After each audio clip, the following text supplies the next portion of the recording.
Hey everyone, welcome to Ben's Experience. In this video, I will show you how to reinstall WordPress in Hostinger.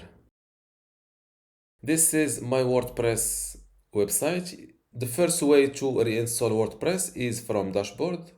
To log in to your dashboard, just type /wp-login.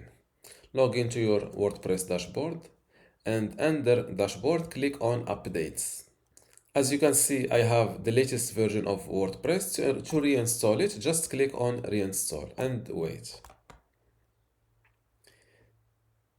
They are now downloading the latest update, and as you can see, my WordPress is now completely reinstalled.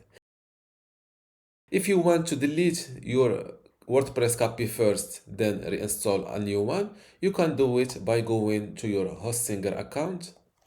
Then click on websites from the top. Then click on dashboard next to your WordPress website. From this left side menu, click on website.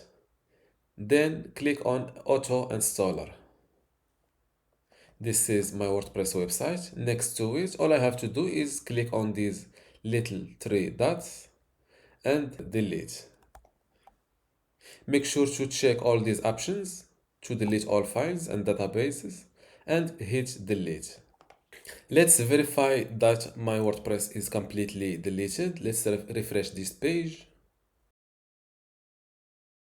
To install it again, just go to website, then auto installer, and click select under WordPress. Give your new WordPress website a title, for example, title 1.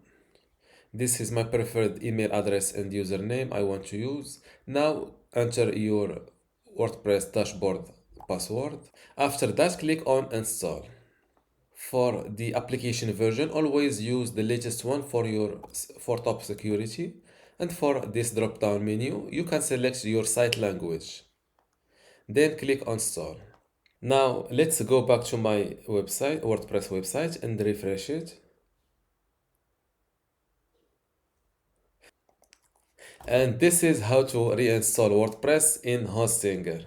Before you go, I have something special for you. I have two free online video courses for you. The first one is about Hostinger hosting and WordPress managing, and the second one shows you how to use Hostinger website builder to make basic websites or online shops. You can get them both for free just by clicking the link in the description. If you like this video, give it a thumbs up and subscribe. If you have any question, leave a comment below.